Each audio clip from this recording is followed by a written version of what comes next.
Hello, everybody. I'm your host, Eric Bird, here at StopStrugglingNow.com. And tonight, we have to talk about it. Nvidia stock boom. It's already boomed. But what else is going to happen when they're submitted to the Dow Industrial Index? Another boom is coming. And we have a lot to talk about regarding Airbnb resolution for taxes for Airbnb hosts. And you got to improve your credit now because the credit from your interest rate should be coming down. The Federal Reserve should be reducing the interest rate in the next, 60 to 90 days. Are you going to be able to have the right credit? Well, stay tuned. We have this and so much more to talk about on the SSN Nation Friday night live stream. Stop struggling now, gear. Check. And please like, subscribe, and click the bell below so you get the latest updates. Now, let's get to it.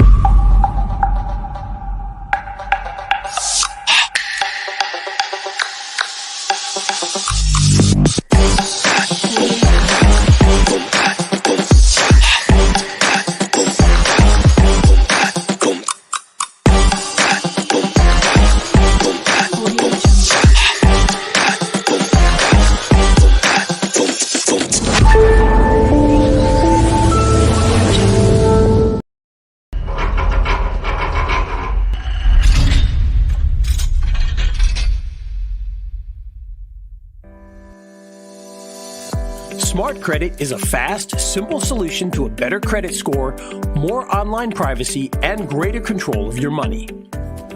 Did you know the average person can add 97 points to their credit score but aren't aware of it? They don't even know how to get these points. Our average member adds 61 points in just 20 days using Smart Credit. That could save you $10,000 in interest on a car loan and over $100,000 in the life of the average mortgage loan. And Smart Credit is the only credit management system that gives you a spending and payment plan to help you add more points to your credit score. And if you already have a good credit score, this feature shows you how spending could affect your score and how to prevent losing these hard-earned points. Plus, we don't just show your credit score and provide alerts, we're the only ones to give you a personalized plan with action buttons to add points. Our patented action buttons allow you to communicate directly with your creditors and even your financial institutions to dispute errors, ID fraud, and more. No more mailing letters and no more long hold times. We also help protect you and your loved ones. Our $1 million whole family fraud and scam insurance covers your entire family in your household at a much lower cost than the competition. And by the way, have you Googled your name lately? You may be shocked by how many websites expose and sell your private information. Use Privacy Master to easily request the removal of your information to stop these sites from selling it permanently, all with the push of a button. Another way we beat the competition: our Money Manager feature finds your bank accounts so you can link them without searching. We also have instant statements and action buttons to ask questions, fix problems, and reverse unrecognized credit card charges directly with your financial institutions. Smart Credit. It only takes 1 minute to enroll. Get started today.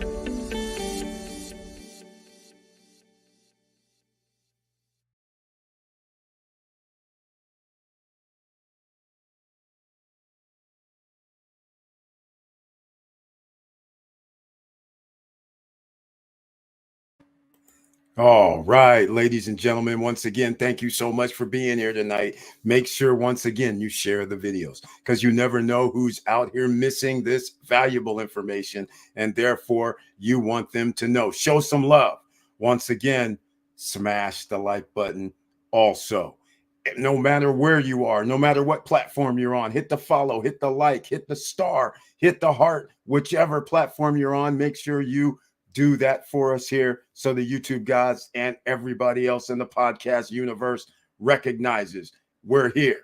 Now, let's get into it. You saw the credit. That wasn't really the credit, although it is smart credit. It's a credit monitoring system that can help you improve your credit, which is a good thing. You want to add some additional credit to your credit report just to make sure you have on-time payments, another record of installments and things like that. Then down below in the description box, not only is smart credit there, there's also self lender, there's also Credit Strong, there's also National Credit. They're all down below so you can improve your credit score, because this will be the last time that you're going to want credit after the next financial boom, because the upper middle class is about to get wiped out. Why? Because costs are going to rise soon as they add more money into the United States economy. That's what's going to end up happening, ladies and gentlemen. So I'm giving you a preview right now. Let me see who's in the house tonight. We have Yahweh J, another investor, is here. Welcome to the SSN Nation Financial Friday Night live stream with that icon next to your name, which I humbly appreciate. Thank you so much for being here, Yahweh J. And he says his tagline this evening: hello, SSN Nation. Happy Friday, everyone. Received notifications, saw the trailer, and he smashed that like button. You know what that means. That's the trifecta, ladies and gentlemen. And Vince Lamone, I see you as well on the Instagram. That's right. We're on Instagram once again tonight on Friday and Monday nights. On Wednesday, only members with the icon can be in the chat room, so we don't do Wednesday night lives with Instagram. So just letting everybody know. And also, we got up to 924 for the Instagram followers. Then it got dropped back to 922. Just so you guys know, I can't show you tonight on Friday nights whenever we live stream. I can't show you, but we're still in the mix. So make sure you go to Stop Struggling Now on Instagram, and down below in the description box at the very bottom are other locations that you can contact us on. You know, the Facebook page, the Facebook group, the Discord, all of it. Telegram, we have a lot. So go down there and check it out. Snapchat, a lot of different locations you can find us at, even on podcasts, iHeart. I know, Spotify. I know, it's crazy, right? You guys are all on there right now. Whenever I say your name, you guys are going to be up on there sooner or later. So stay tuned for that. If you miss these live streams, make sure you just share lots of places. And don't forget to go to stopstrugglingnow.com to get your merch. We have a few items of merch. Hopefully I have your size, because I only know a few sizes that I'm going to have, but we're going to have some more sizes. I'm going to be adding some more things there. I should point out one other thing. Remember, December 2nd, 3rd, and 4th, if you're interested in real estate, Airbnb taxes are coming. If you are doing business in the Dominican Republic, it's a little bit different than in America and around the world. Wherever you are a citizen, you're usually going to be taxed no matter where you're doing your business. Well, if you're doing business in certain countries like Dominican Republic, then you will be taxed if your business is in Dominican Republic. It does not matter where you are from. So wait till we get to that point. But we have a lot to talk about first, because Nvidia already has went up over almost damn near 200% just in this year alone. How do they get more people to buy? When it gets added to the Dow Jones, November 8th. That means over the next 7 days, expect Nvidia price to maybe creep up a little bit. And definitely after November 8th. Why do I say that? In case you don't understand stock market ETFs, well, how it works is your best companies, hedge funds that you may know, like Vanguard groups, right? Fidelity, Schwab, they have Dow Jones ETFs. So therefore, by adding an Nvidia instead of an Intel, that changes things dramatically, just so you understand. So what I'm going to do is this. I wasn't going to go to it first, but since I'm talking about it, why don't I just go to it first so everybody can understand what I'm referring to. So Dow Jones went up. Did they go up today? Nearly 300 points higher. Yeah, that's looking good. Nvidia is going to be looking good here shortly as well. They're getting rid of Intel. Intel has dropped nearly 50%. I don't know what's going on with one of the world's, well, used to be one of the world's best chip makers. I don't understand what happened, but these guys are way behind. It's disgusting, quite frankly. I'm in shock, but nonetheless, this is good for people who have ETFs that are based on the Dow Jones. All right, just keep that in mind. This helps you out greatly. Getting rid of Intel and adding Nvidia is extremely helpful. Stock market continue to rise year over year. It's because the dirty little secret is they take out certain stocks, they replace them with a hot stock. So therefore, that's how there's always a continuous rise. One of many. There's about 5 factors, but this is one of the factors. The second factor is stock buybacks, which Nvidia is going to do. Like Facebook, all of them are doing buybacks. It's over $300 billion over the next 3 years. So that also has something to do with it. When you reduce the federal funds rate, that has something to do with it, because now they can borrow money at a lower rate than you and me. So therefore, they can get things like 1%, 1.5, 2% interest for 15 years at interest only. You would be able to do a hell of a lot of business too if you had interest rates like 2% for 15 years at interest only. I think, right? I'm pretty sure. So let's get into it, shall we? You guys see it right here on the screen. We have the Nvidia, and they're replacing it. Simple, very simple. Nvidia is replacing Intel and Dow Jones Industrial Average, a shakeup that reflects a massive change in the semiconductor industry. There it is. Nvidia shares have gained more than 170% just this year alone, while Intel has lost over half its value. The last change to the index came in February when fellow tech giant Amazon was added to the Dow. Are you guys seeing how the ETF that you're going to be holding is going to be very valuable, that covers the Dow Jones top 100 maybe, or the Dow Jones top 200? Now you understand what's possibly going to be happening. And look, on this news alone, look what happened. Up $3, almost $4 today. Is that a shocker? No, because those that invest in the stock market, whenever a company is added to one of these indexes, whether it's S&P 500, the Dow Jones, does not matter. All right, just keep that in mind. So before I get I guess I can do this. We'll just go to the front page. So here's what the indexes are, so you guys can see it for yourself how they've done this week. Or are we be able to see this? It looks like we will be able to. What's happening here? All right. So here's ETF markets down here. So that's clear. NASDAQ positive, S&P 500 positive, Dow Jones positive, FTSE positive. We won't go to the Asian markets, but I don't see the Russell here. But nonetheless, you can see it's all positive, and this is how they game the system. You have to keep in mind how to game the system as well. Now, what's happening here? I don't like what I'm seeing. Now I have to go back. All right, now in some parts of the United States. So make sure that you go and get some beachfrontjava.com from our own Professor Auntie Val. That's premium blend coffee and tea. Stock up now. Use promo code SSN Lifestyle, all capital. Why? Because after your first order, you get a discount for life. So stock up now, ladies. Runs the gamut from fine ground, drip ground,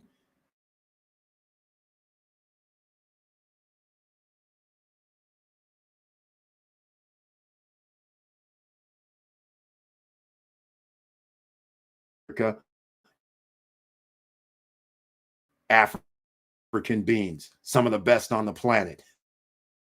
That's why you go and get them there now. Go to beachfrontjava.com. All right. I see we're going to have a little difficulty tonight. The train is still going down the tracks. Hold on. Now I see what I'm having a problem with. We're having a double page. All right. Now, I want to point out one other thing because we have a lot of people who's here. This channel is called Stop Struggling Now, right? We have a lot of people here that needs a little bit of help from time to time. Well, we had on Matthew Lesko. I don't know if you guys know the man. He's been on TV for the last 40, 50 years, late night infomercials, on news, even on CNBC, to try to help people get grants and other funding or other help.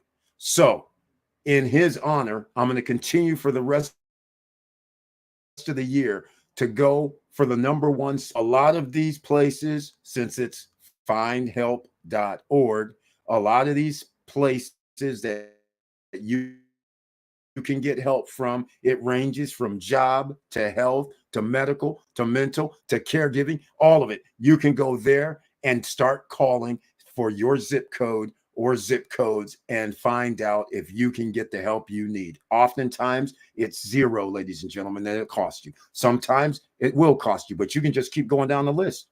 Just call up and find out what the rules are. That's how simple this is. The other thing is, if you want to bypass that, then go to Let's Go Help, letsgohelp.com.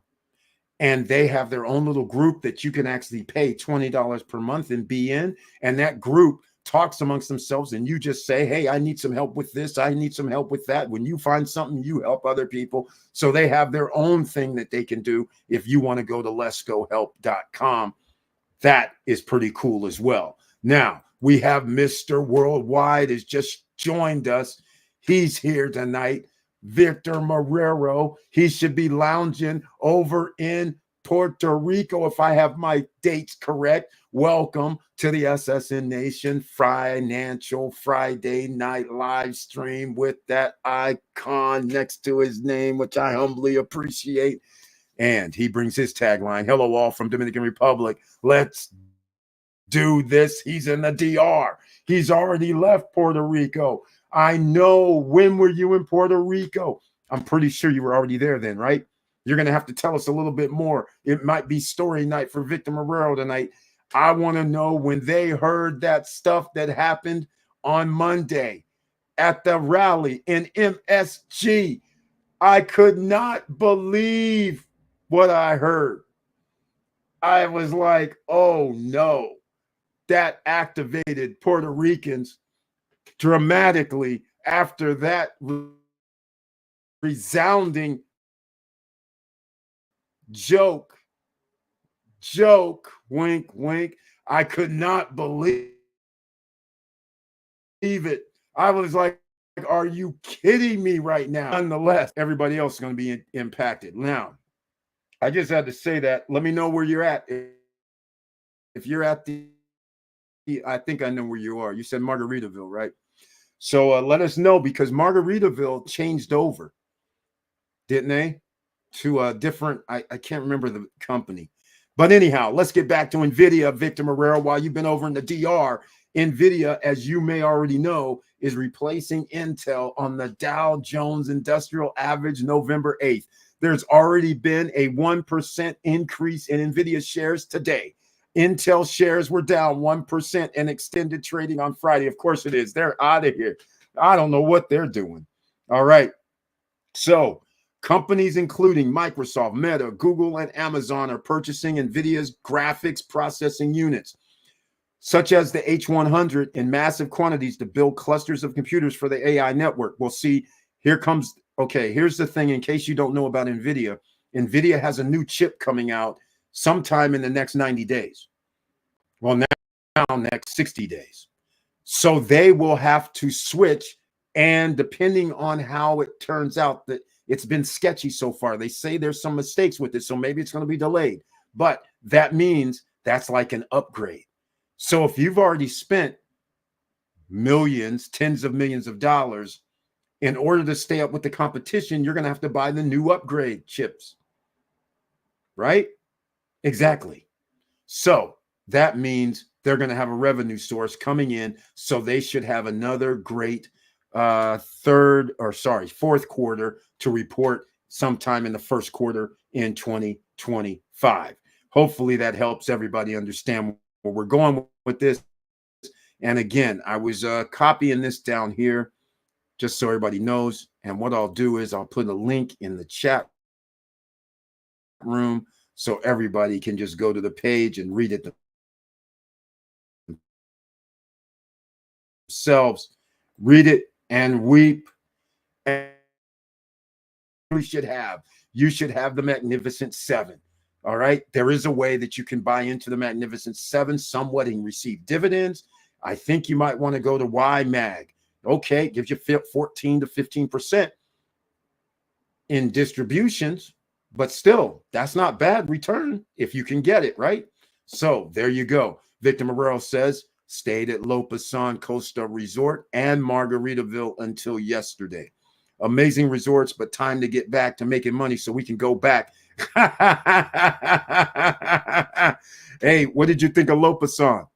I like the way Lopasan is laid out, is what I like. That's what makes it special. I just realized I heard some noise. But nonetheless, Victor Morero visited Verone Town today. Okay, what do you call Verone Town? Let me know what you mean by Verone Town. Are we talking about... I see now. Lots of residential projects going up there. Didn't know Verone was that close to downtown Punta Cana and airport. Lots of projects for less than 100K there. Yeah, that is the gentrification that's happening. So you went to the Verone that is basically like, I want to say 5 to 10 minutes from downtown, right? Not the Verone that's out where Larimar, Cruise on Land, and all those guys are, because that is not like 5 to 10 minutes from downtown. But it's funny how they say that that's Verone, even though I got to drive another 5 to 10 minutes when I'm in Verone, another 5 to 10 minutes to the other Verone. Verone is a huge area. And you have it exactly right, Victor Morero. There are going to be. But Victor Morero, hold up. While you've been hanging out in the DR, there's some things that you don't know that has happened over the last 24 hours. That's right. I'm about to show you this in a second because this comes up next. After everybody gets their credit in order, if you're looking for credit help, down below in the description box, it starts straight off.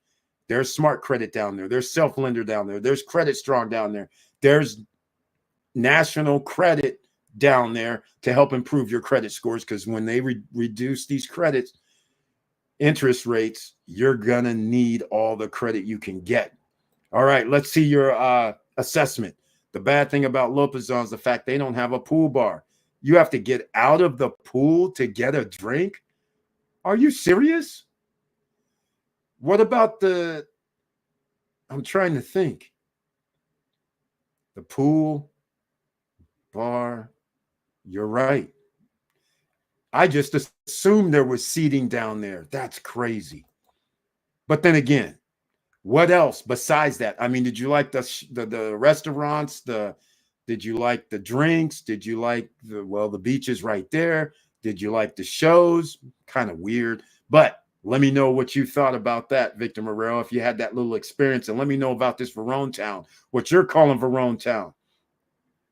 Because I don't really like calling it Verone, but I understand where it is, because again, that is where there was a project and they said, yeah, this is Verone. And I was like, what? And they said, yeah, all these projects are going to be built out here. And I was like, man, I don't even want to stay on this side of town. I was like, hold up a second. Hold on a second. Isn't that a shack over there? I'm like, hold up a second. Whoa, wait. But it's gentrification. It's going to happen. Here it is. This is the name I'm looking for. Blackwell. AI GPU Blackwell. The company, that's Nvidia, has signaled that demand for its next generation AI GPU called Blackwell is insane. See, what did I tell you, ladies and gentlemen? When you're ahead of everybody else, And then in order for all the competition to stay up on the same level, they have to buy the same chips. No, much more. Just like why do people buy new cell phones, right? It's similar to the same thing because they supposedly have better and newer features, right? So it's not going to do us any good. Like I have a 5-year-old phone. Well, for me, 5-year-old phone is fine. For others, they need something that is much, much better than this. So you're going to spend that $1,500 to $2,000, right? Same thing here. That's what they're going to do.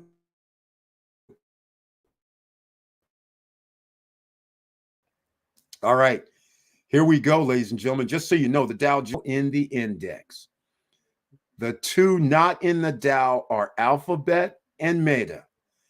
Hint, hint, hint, hint.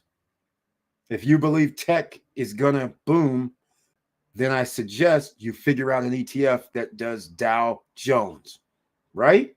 Does it not make sense? Figure out which place can you get the Magnificent Seven. Not bad. Again, hundreds of billions of dollars are buybacks between these companies. It's probably going to get up to 500 billion over the next 3 years. So you can't go wrong on the S&P 500 and you can't go wrong on the Dow. You can't go wrong on the NASDAQ either. I'm just saying all of this is crazy. Here's Advanced Micro Systems. And Intel has lost market share to AMD. Of course, Intel, I don't know what happened with these guys. I don't get it. Intel said in the filing this week that the board's audit and finance committee approved cost and capital reductions, including lowering headcount by 16,500 employees and reducing its real estate footprint. The job cuts were originally announced in August. Oh my God. Intel's going for the mayhem. Nvidia, when they did their split 10 for 1, put them in a better position, right, to get more investors. This is true. So let me know what you guys are thinking. Out you go. EET. Hold on. Dow Jones. We'll do it this way, just so everybody can go check it out. Dow Jones ETFs. Let's see what we have here. All right. We'll see what we get. Here we go. Oh, the top 30, the Pro Shares Ultra Dow 30. So again, here goes our SPDR, S&P 500. Nothing wrong with that as well. DIA is the ETF for investors seeking to replicate the performance of the Dow, which is comprised of roughly 30 stocks representing most of the biggest. There it is, DIA. There goes one. And DIA again. So there you go. SPDR, DIA. No problem. SPDR, DIA. You're good. I'm not from DJX, DJI. I'm not familiar with these, but you can just Google. You can go do your own due diligence, ladies and gentlemen. That's what you have to do here, right? CEO brand SOS. I see you. There's no SOS here. We got you. We have you whenever there's an SOS. I see you down there. Thank you so much for being in the house. All right. Let's see. Victor Morel, the pool layout can't compare to the Hard Rock. No, it's not. It's more, their pool layout's like a regular, it's like an apartment complex, kind of. The other downside of Lopesan is the fact that all the boats are right on the back. Too close to shore. Privacy is out the window. Damn, I was there. Oh, I know why. Because I was there when it was not, it was hot, muggy, ugly. That's maybe why they didn't have boats there. Are you kidding me? Jeez, that's not good. That's really not good. Victor says, my brother-in-law is an engineer in DR and is building a project on his land, and its location is Verone, but it's right on the border with Barbaros. So that's why it's a 5 to 10 minute drive to downtown. Okay. I understand. I know where it is, but it always bugged me how they call that Verone. I mean, they called it is Verone, but it bugged me how Larimar and all those guys call themselves in Verone as well. So it always was weird. Thank you for that report, though, Victor Morero, because we got got something to talk about. Look at this. Look at this right here. Everybody that's an investor. Jawway Jay's an investor in the DR. I'm an investor in the DR. Victor Morel's an investor in the DR. We have like 50 plus people that's investors in the DR. Look at what happened. Responsible hosting in the Dominican Republic. This is on Airbnb. This is crazy. This is crazy, ladies and gentlemen. Right? So you're asking yourself, why is this coming up? Why is probably because you and me, we're not at the negotiation table. Because there is no, Airbnb does not really have any negotiation power. Why do I feel that way? Well, it's very simple. If a country says, I'm sorry, we're going to ban you, then Airbnb only makes money when they rent properties out, right? When they do short-term rental or they do experiences or they have some way to offer or a person to offer their services or place on Airbnb. If they shut them out entirely, Airbnb loses all this revenue, all revenue to the island. So therefore, they will say, oh, okay, we'll do whatever you want. Ultimately, they can push back. They can say, nah, man, that ain't cool. But ultimately, you got to pay to play, right? So, in fact, let me do it this way. I'm going to put this article in the chat room so everybody can go check it out themselves in a couple of locations so you guys can get it and go see for yourself. Don't have to get my interpretation. You can just get an idea.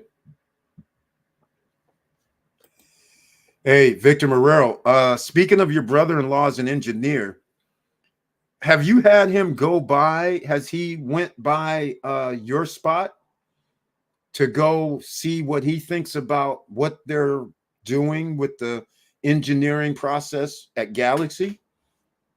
I mean, I think you said he did, but I was just curious if he's done that. And also, is your brother-in-law, does he speak English? Would he be willing to, maybe for fee or whatever, give his assessment of some other projects that are being built if he had the time?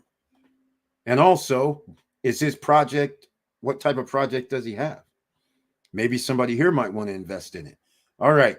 Now, let's get back to this. This is nothing but talk right now. This information will help you have the tools to ensure your guests. This is nothing but general guidelines. But here's the most important thing. This is why, once again, I made the Dominican Republic Weekly, episode 31. I mentioned this, and I'll keep saying it.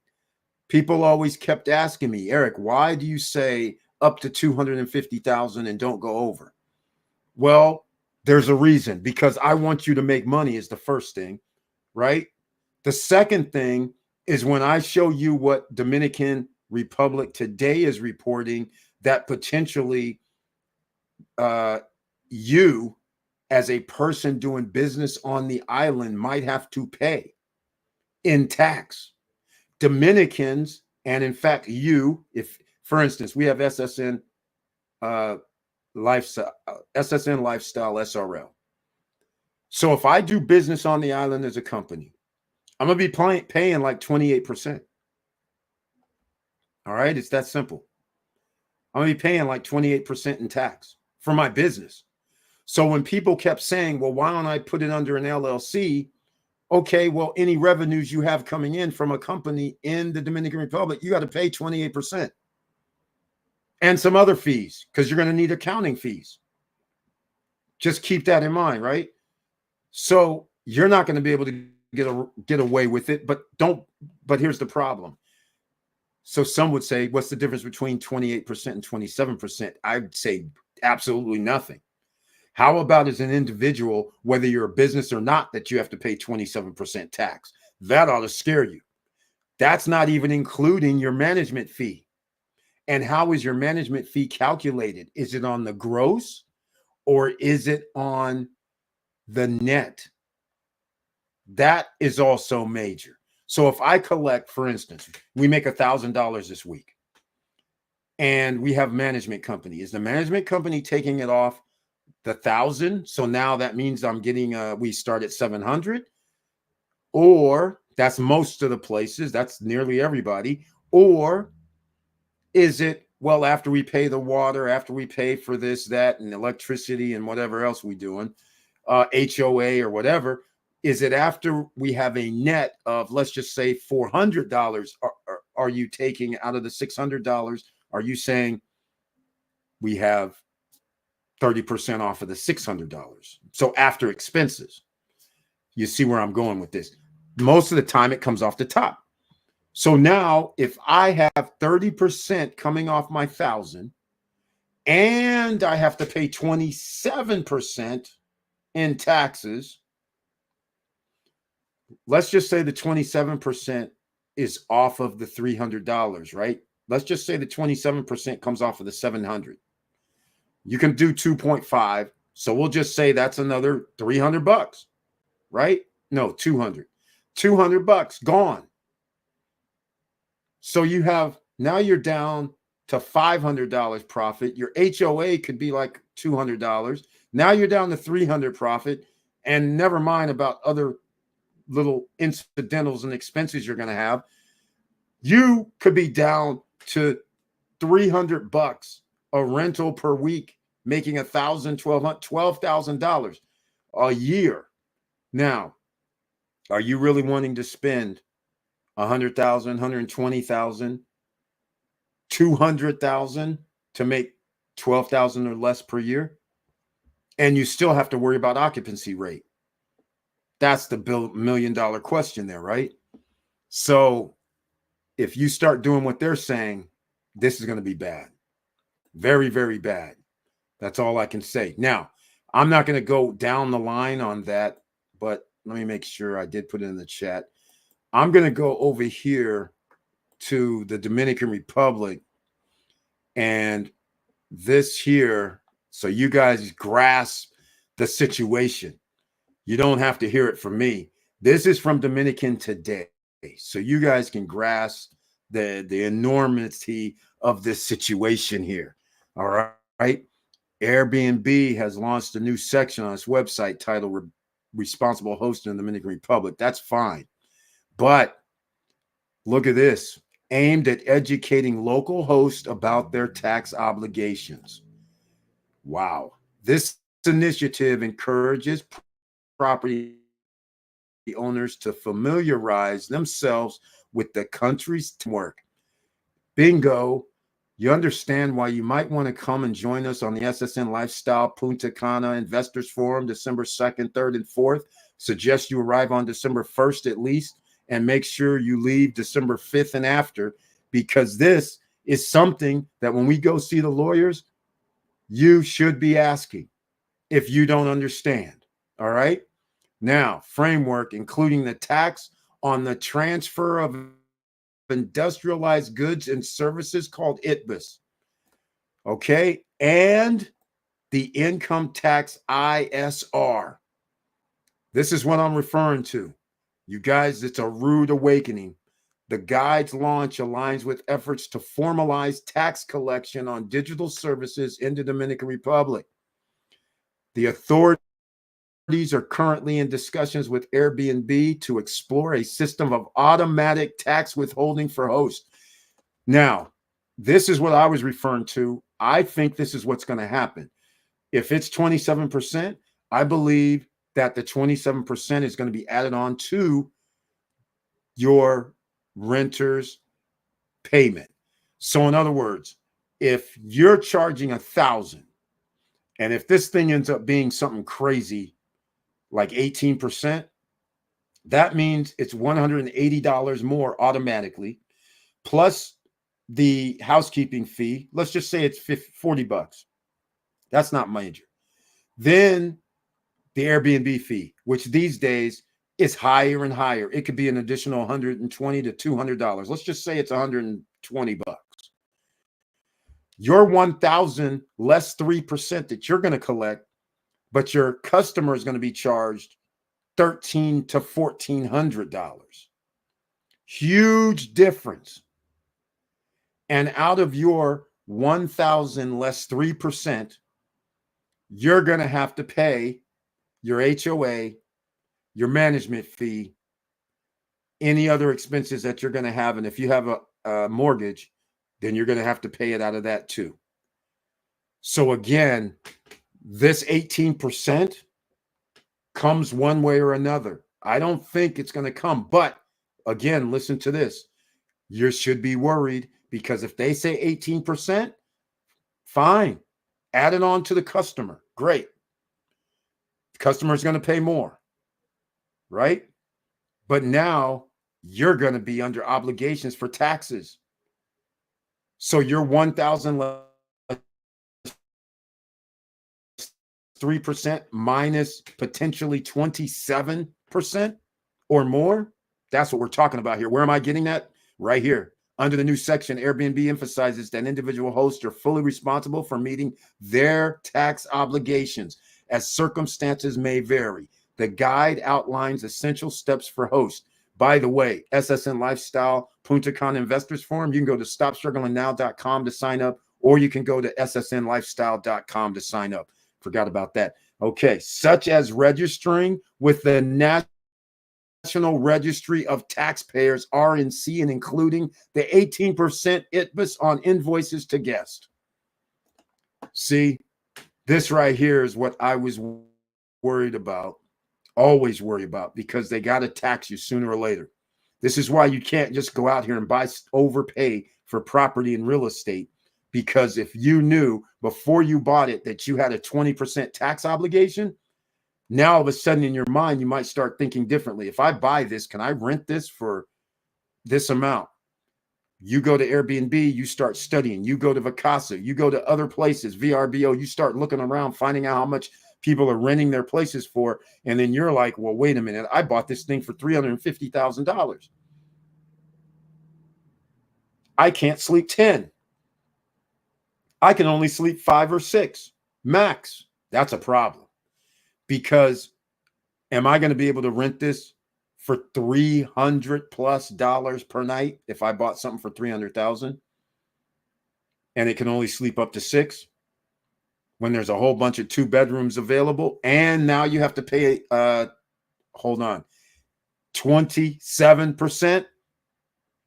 I know. You're like going to lose it. All right. Those earning above a specified threshold must file an annual ISR return, which is a progressive based on income, kind of like the United States. The more you make, the more tax that is due.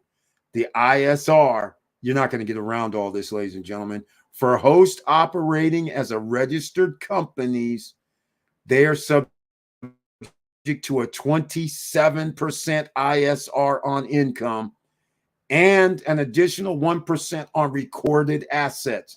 So remember when you came with us before and our attorney said, no, you shouldn't be doing that. You put in, this is the equivalent of what we do here in America. You have an LLC.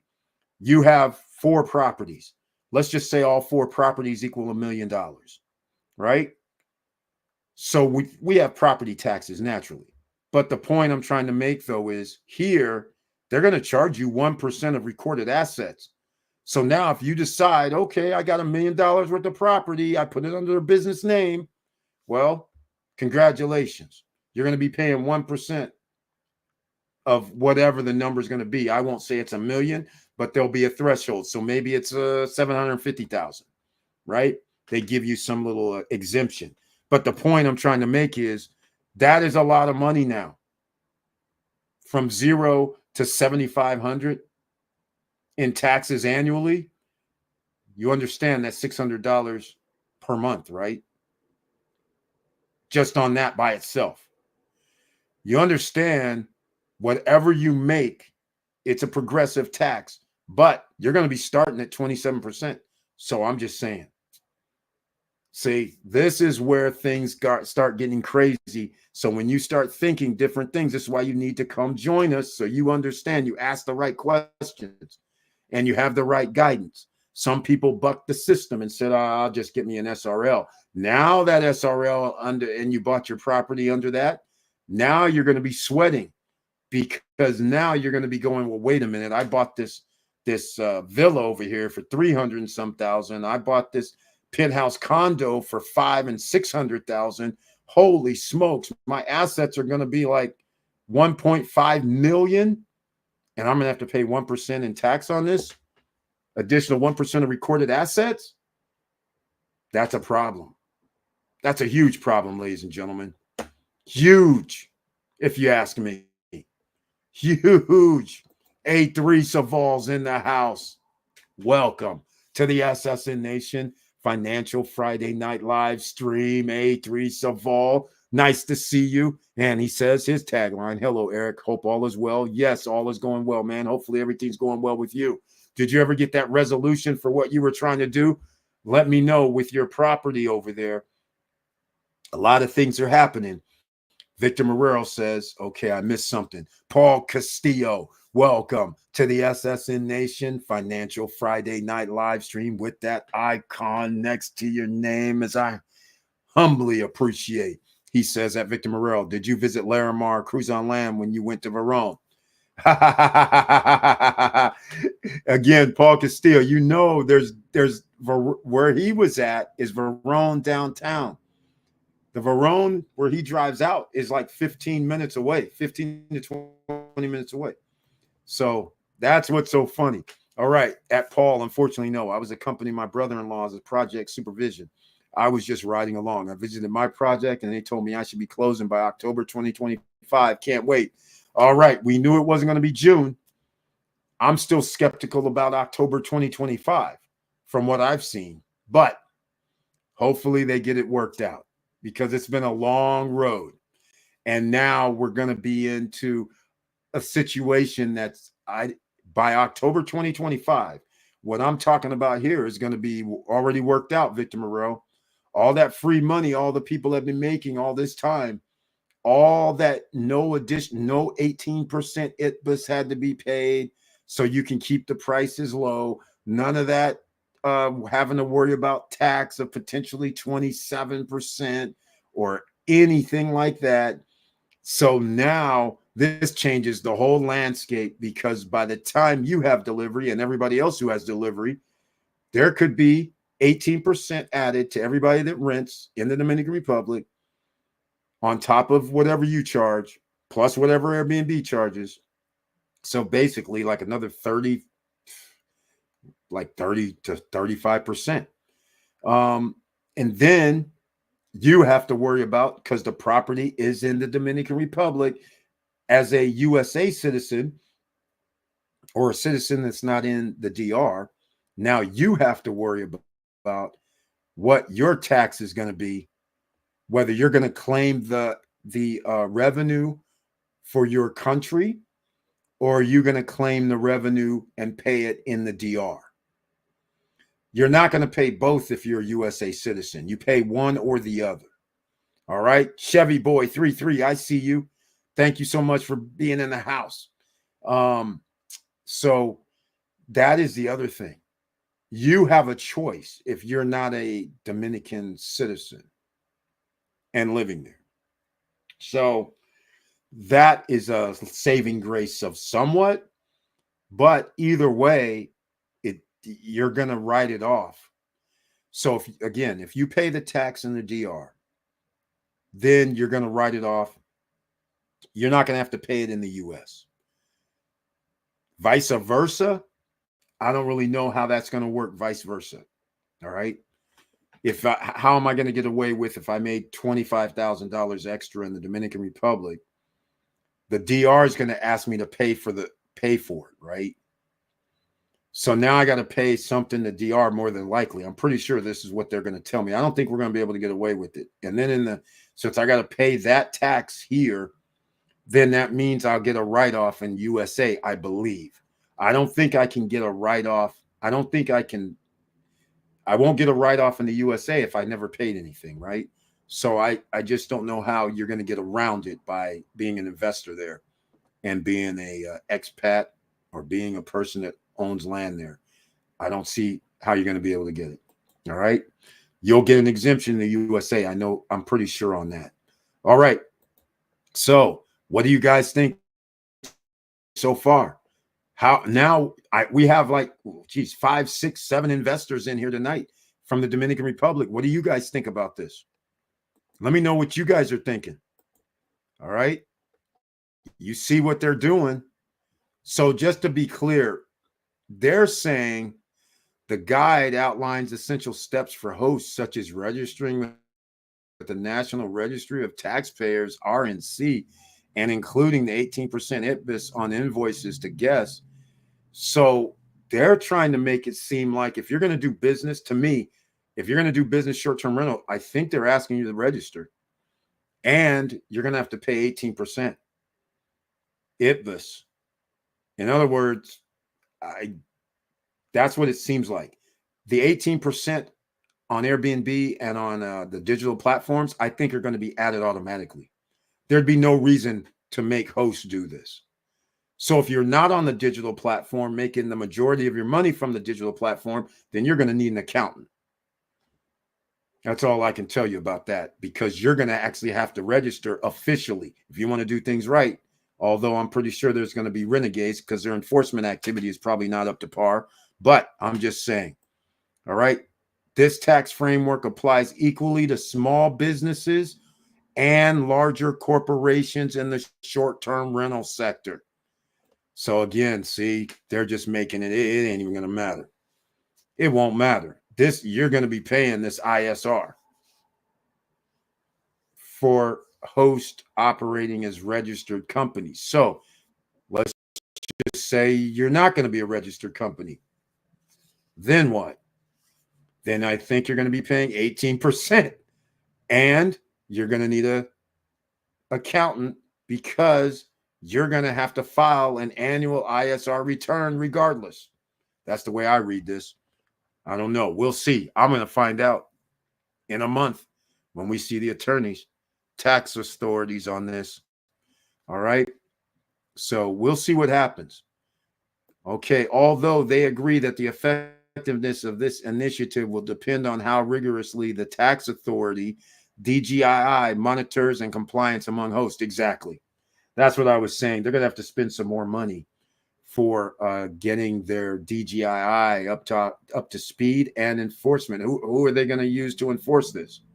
How are you going to enforce this? Do they even have mechanisms in place in the DR to enforce this? How would they track this? If it's not coming through the digital platform, then how is it tracked? Most of the time, people are dealing with cash. They're dealing with my bank account. I can send you money, but there's no way to know what I'm sending the money for. So therefore, why am I going to sign up with the National Registry when I can just tell people to send me money? Bank account to bank account. It's better than Zelle. You don't even have any other third party in between.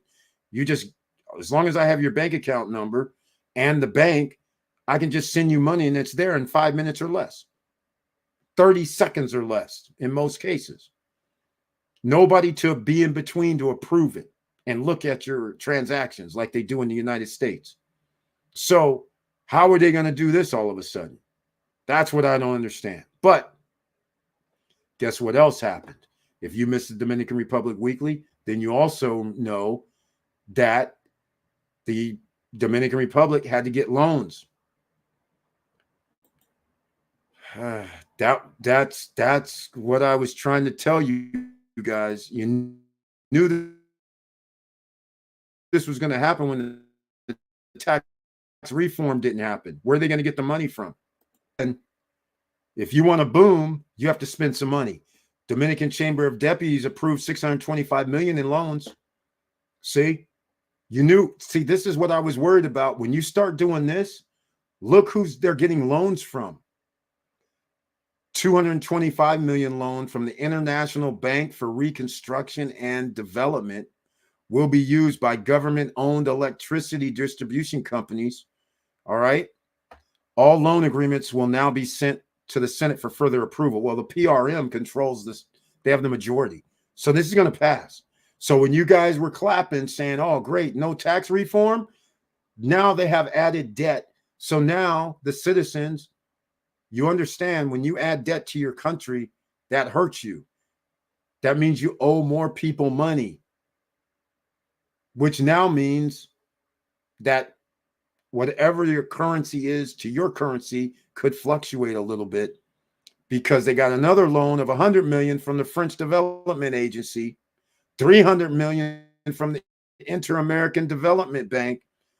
This is a lot of money. The GDP on the island isn't even that much. So when you start doing this, you can say hip hip hooray for no tax reform. I agree with that, but I'm just saying this is the fallout from it. Because now they have no choice. They have to do this. They're going to have to do bonds. And they already did bonds, but bonds are damn near worthless because there is no upside other than tourism and some infrastructure projects. They need massive corporations to get 500, 1,000, 200 people employed that make $50,000, $60,000, $70,000 a year for Dominican citizens or anyone else that's on the island. So say they can tax all of that money and those people will be buying. So without being able to do that with the tax reform, here we are. All right. I explained this when it happened.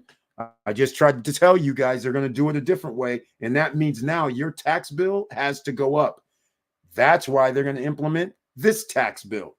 Now you're understanding what's going to end up happening. And this is just the beginning. All right.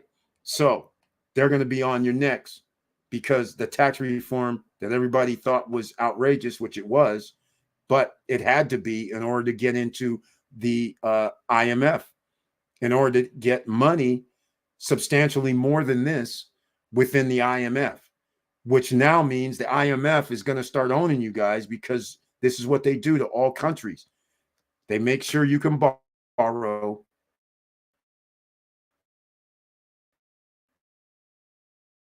Because you don't have the tax base to do what you need to do. And then if you borrow, pay it back, then they take your assets. Same playbook. All right. Just saying.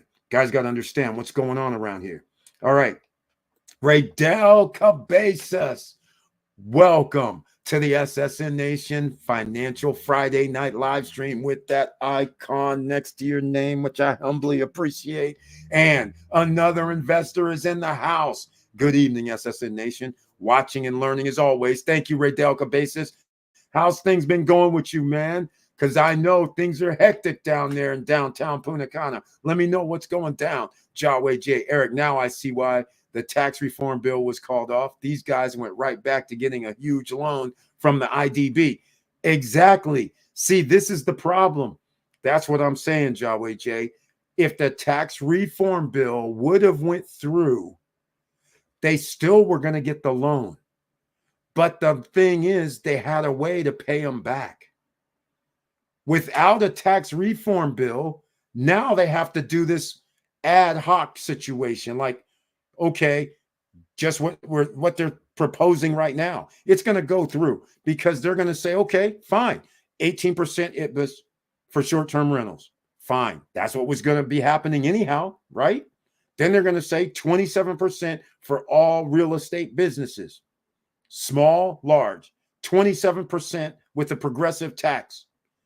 So now all the businesses running around right this minute who are in real estate and getting money has to pay 27% minimum in tax. That was going to be the same thing they were going to have in their tax reform. Now they're just going to do, okay, fine, we'll add it. And then whatever other reform, we'll add that later when we get to it. We want to do infrastructure? Okay. Then we're going to start taxing neighborhoods, provinces. You're just going to pay more money in taxes. Fine. If you want to do it that way, they'll piecemeal it. So, again, you had to pick your poison pill, ladies and gentlemen, and this is your poison pill. But I will say this. If I am the DR, I'd rather I do taxes first on this because there's thousands, if not millions of units that we can get taxed from. 18%.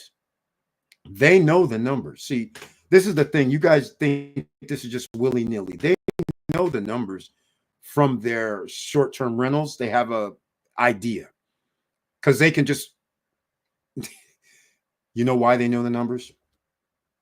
Because Airbnb sent them the last 4 years for all their DR properties. They just sent them the number.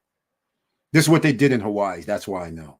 They just sent them the number and they were like, oh, damn, this is, whoa, does this say 20 million? Does this say 30 million? Does this say 40 million? And we could take 27, 30, 18. They start doing the numbers. And they're just like, well, if they do $300 million and we're going to have more properties on board and we can get 18%, and then we get to tax people, those companies, 1% of their assets. How much property did we sell in the last 4 years? And they say some crazy number, right? Billions of dollars. And they're like, well, we'll take 1% of billions of dollars. How many of these properties are owned by corporations? And then they say, oh, that's about 2 billion. They're like, we'll take 1% of that. It's free money. So I applaud them for going with the first thing. And that's what I would do. I'd have been like, fine, we'll just do it this way.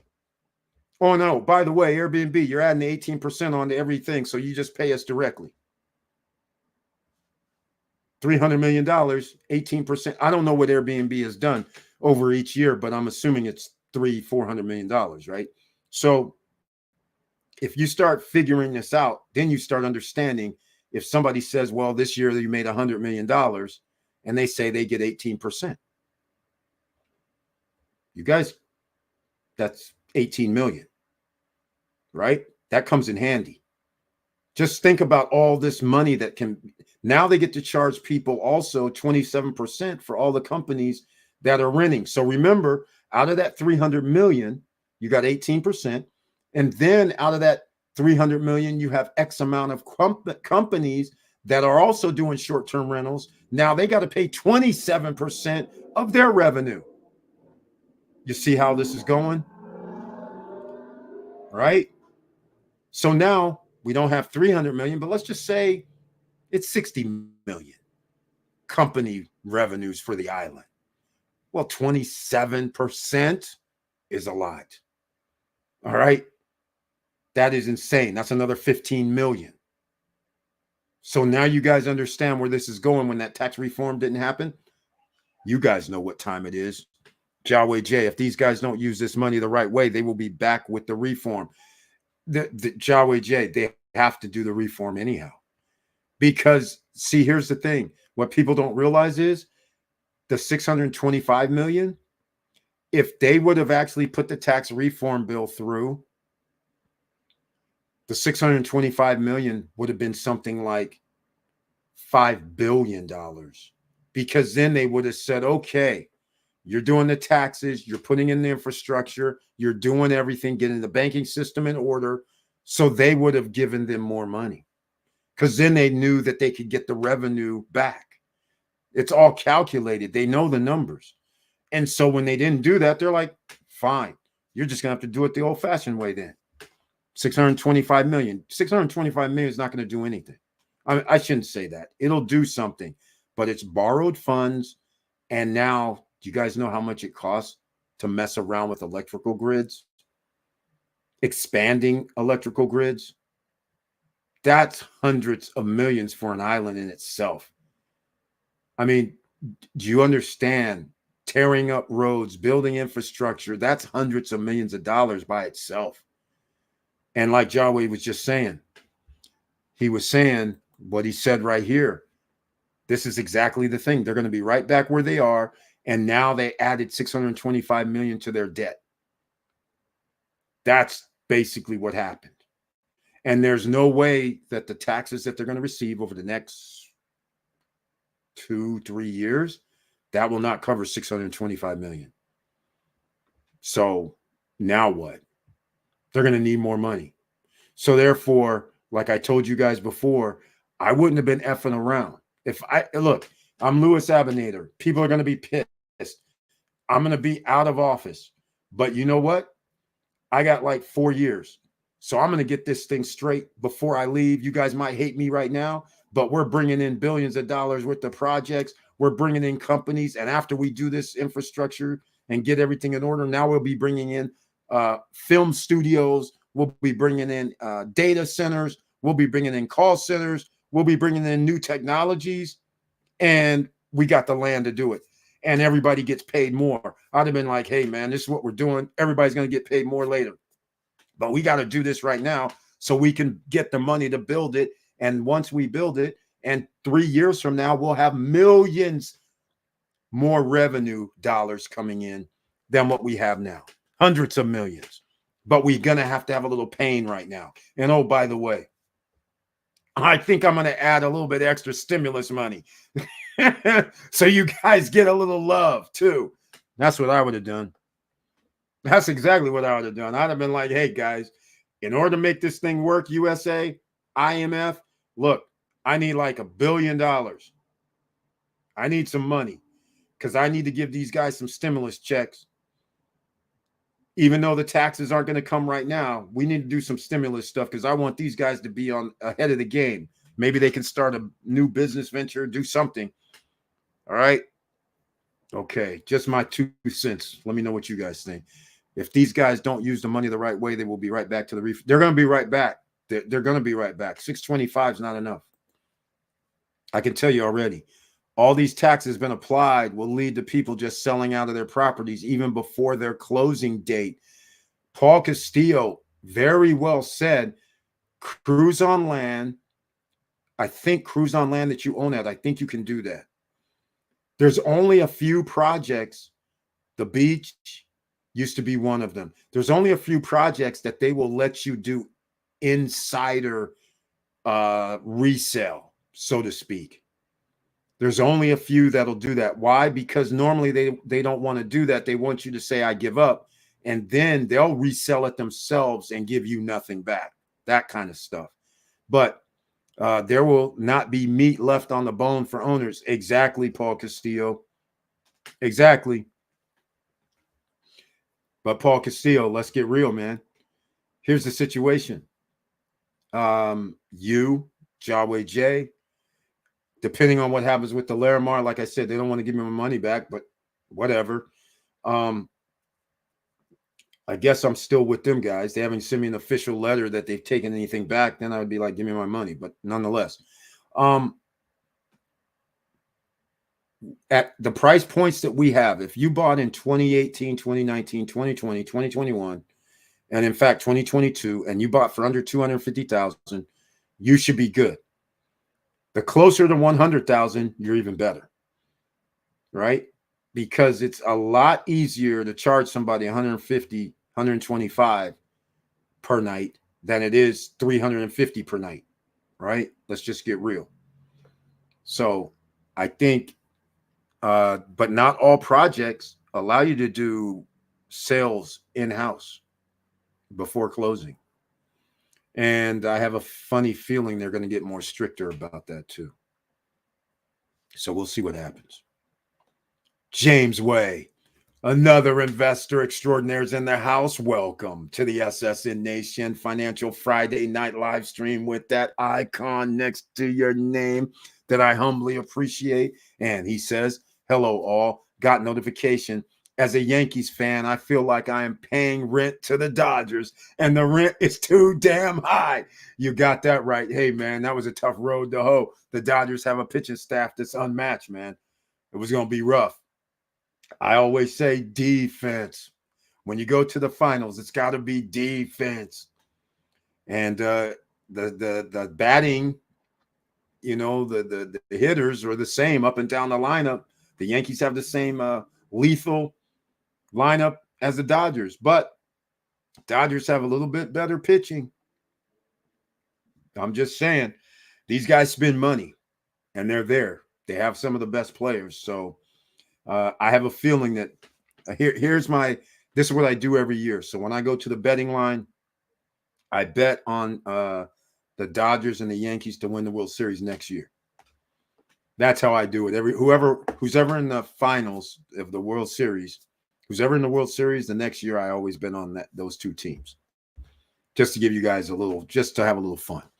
All right. Yes, the rent is still too damn high. I hear you, Eric, but these politicians also think about the legacy they'll leave behind. That's why they don't want to touch the deficit fiasco. Yeah. Yeah, that's well, yeah, but I agree with you. That's that's the problem. Well, that's the problem in the United States because you have to tax in order to get out of the deficit. And the United States, unlike DR, has world currency. DR doesn't.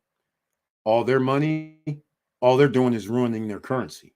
So right now, whatever it is, 57, 58, 59 to 1, that's fine. But if you keep borrowing and you keep increasing your deficit, then they're going to find themselves in the 60s for versus the US dollar. So I mean, that's not helping the citizens on the island. That's not helping anybody. So we'll see what happens. We will see what happens. All right. Brian P., Mr. Dividend is in the house. Welcome to the SSN Nation Financial Friday Night Live Stream with the icon next to his name. I humbly appreciate it. He says his tagline, hello, Eric. I hope all is well with you. Hello, SSN family. I got the notification and saw the video and smashed the like button.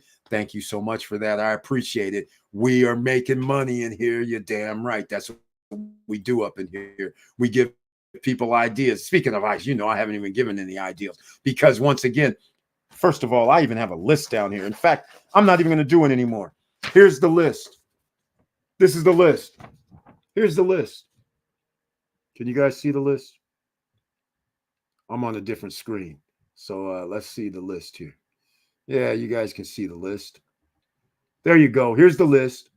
Victor Marrero, Brian P., all the guys. Thank you. Here's the list. Look at it.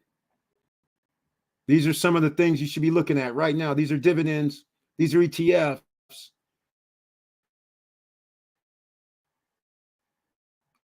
All right. I know some people on podcasts are going to be like, come on, man. Slow down. All right.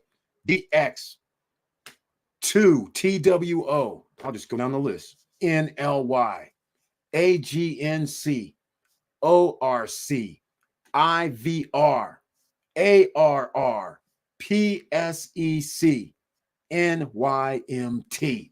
How about those ETFs? Basically, those are real estate investment trusts pretty much.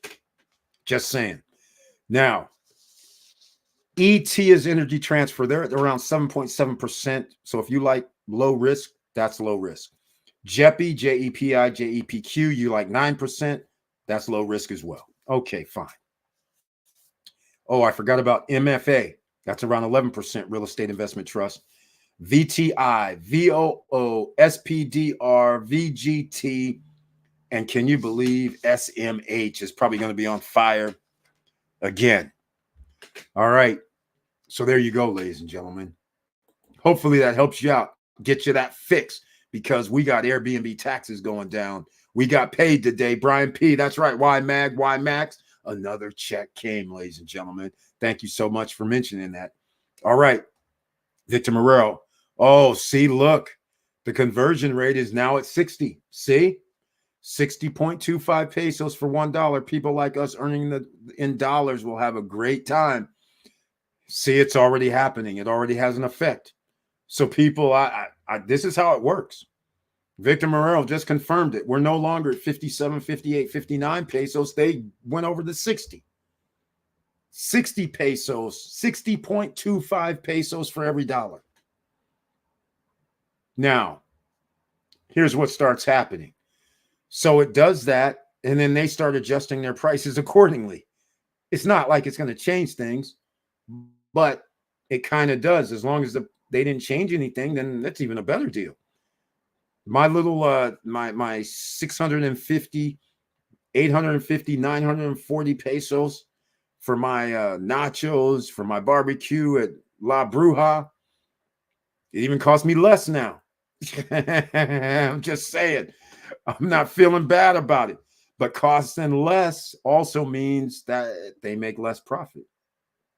I'm just saying. So, and you guys, you got to stop converting your money at the airport when you land. Please don't do that. All right. That is like the worst. When I was there, I think the girl, I just asked them on the way out while I'm walking through to get the luggage. I was like, well, how much you guys charge? I think she said something crazy, like 38 to 1.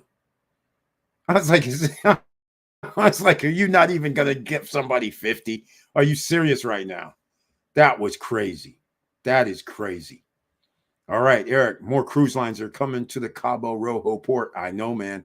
That area will grow fast. That's how everything started in Punta Cana years ago. And look where Punta Cana is right now. It's time to invest now. Yes, but Paul Castillo, I would proceed with caution at this point because you really need to know where the 18%, where the 27%, where the 1% recorded is, depending on if you're going to be doing business there. You need to find out where all this where this sits, because there's no way you should be investing and then find out later that over 30% of what you made is taxed, right? In fact, it could end up being something real crazy. So that's why I would be very cautious, knowing you better know what you're doing. If Airbnb, if Airbnb comes to the agreement and says we're going to add the 18% onto what people pay, that makes it easier for you somewhat, but you still have an obligation to pay for any monies earned in the DR. So I'll explain this like in America. You know, when in America, when they first came out and you were able to sell things on eBay and in the 1990s, and basically they would say, well, you pay taxes for what you made here, right, on whatever state you live in. There was no hard and fast rule. It was kind of like I could sell to somebody in Florida. I can sell to somebody in Nevada. I can sell to anybody outside of this state. But basically, if I sold $100,000 worth of product, then in California, I had to pay tax on the 100,000. Then over the course of the years, they got a little persnickety about it. They said, well, wait a minute. Why are we not getting the tax when our citizens from our state are paying the tax? So then all of a sudden you had countrywide, you had customers paying you out of Florida, then you got to pay the sales tax in Florida. You got to pay the sales tax in Nevada. Oh, if you had sales taxes that you paid outside of California, then you get to subtract that out from taxes that you would have owed for your overall balance. All kind of things started changing. This is where the DR is going. They're going the same route. They're not going to let you get away with making money on the island and then paying no tax. Them days are almost over. Just saying. Now, if they don't have collection like they have now, then it doesn't really matter, does it? So they're still going to have to come in line with some way to be able to get these funds, some way to actually track it down and make people pay. There has to be some agency that they have one, but it's light. They're not out there trying to hound people. And that's what one of their problems is right now. But that's why they needed the tax reform. So I agree with this right here, but I would be very, very cautious. They've already said if you have an NRC and you're going to be in this on the island and you're going to be doing anything that has regards to short-term rentals or not, you're going to be paying 27% tax plus 1% of your assets. Just saying. Just saying. Recorded assets. So you got to be very careful. So if you have a business and it's an SRL, what is that, an asset or not? You open up a business, that's an asset, right? So I'm just saying 28% tax, buddy. It's going to get kind of crazy. That's a lot to me. Damn near 30% is a lot. And then you're not even in short-term rental. All your prices include the 18% ITBIS. Oh, and by the way, could include 10% more. How crazy is that? Damn near 50% of everything made is out the door in profit. Profit, not gross profit. That's crazy. All right. So you got to think about what you're doing. You better talk to an accountant. You better know what you're doing, because otherwise you're not going to like doing business in the DR if you don't have things in the right order. Just letting you guys know. All right. Enough of that. Anything else you guys want to talk about tonight? Because, on Friday nights, it's always story night. We haven't even got to a story yet. Something that always rings my bell is a story night, but not yet. So something will come up where we'll have a little story night. All right. Let's see here. You know what that means. Also, SSN lifestyle, ladies and gentlemen. Got to have it. Got to do it. Have some fun.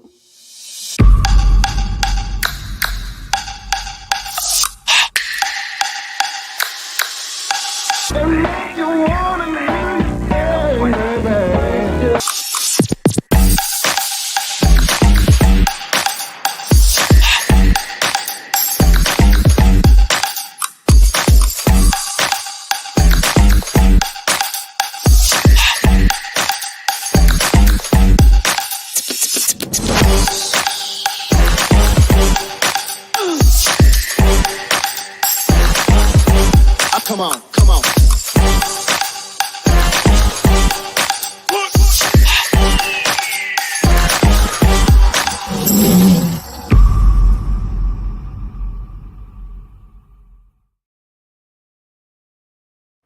All right. It's almost December 31st. Come to think of it, in less than 2 months away.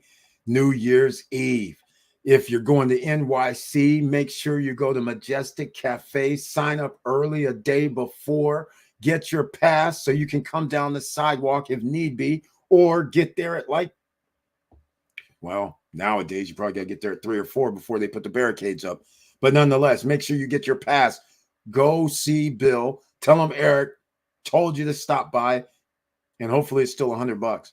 You pay $100, you get a champagne bottle, get some food. You're in there nice and cozy. You can stay there all evening until about a quarter till midnight. Then they open up the sidewalk, open up the place, so you go out. But meanwhile, you're in nice, cozy confines, got food, got drink, got people from all over the world chit-chatting for hours, having fun. Got a bathroom, which the people out in the bullpens, no bathroom out there, ladies and gentlemen. It's nasty. So, guys, why keep you and your girl out there from like 2 o'clock, 3 o'clock in the day waiting for the midnight hour to drop, and you don't have a place to use the restroom? Because some of these restaurants aren't as nice as Bill and Majestic Cafe. So they don't let you come in. So why not just go spend well, it's got to be more than $100 now, $150. Come on now, have some fun. All right.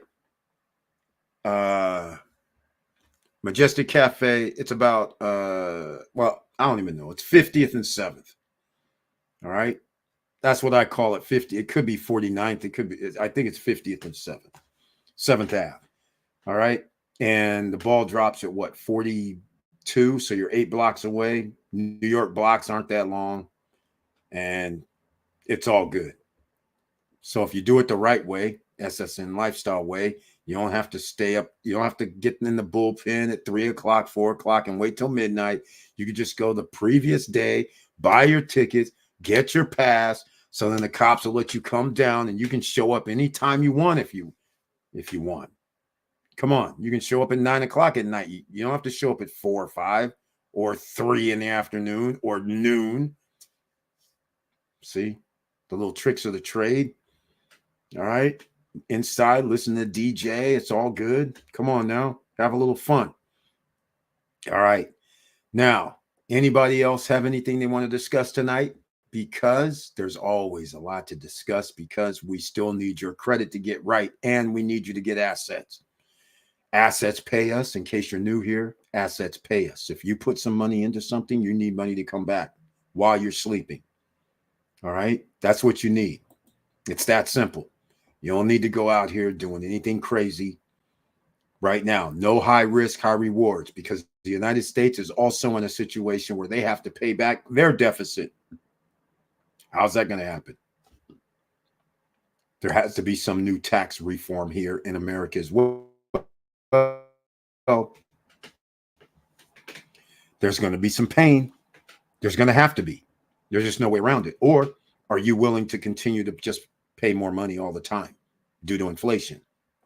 Now, Victor Morero has been over there in the DR having fun. Hey, Victor Morero, you always check on occupancy rate. What's it like over there at the end of October and the beginning of November? This is like low season, right? So let me know what it looked like on the in the all-inclusive spots, because it's kind of funny. The all-inclusive spots, they seem to have people there all the time, but then being on the street, there's not really that many tourists, so it doesn't seem that full. And I have not heard the numbers for the month of September. The Ministry of Tourism did not release them, so I'm thinking they did not hit a new record this past month in September. Now we're going to find out the October numbers too. I have a feeling that the same thing happened there. Why do I say that? Because of hurricanes. Whenever there's hurricanes, people aren't traveling. You can't land in Florida, right? There's a hurricane. Then the following week, another one. You can't land at Florida airports. That's a major jump off point, right? So, and then you have a hurricane anyhow in the Gulf and things like that. So nobody wants to fly to the Gulf.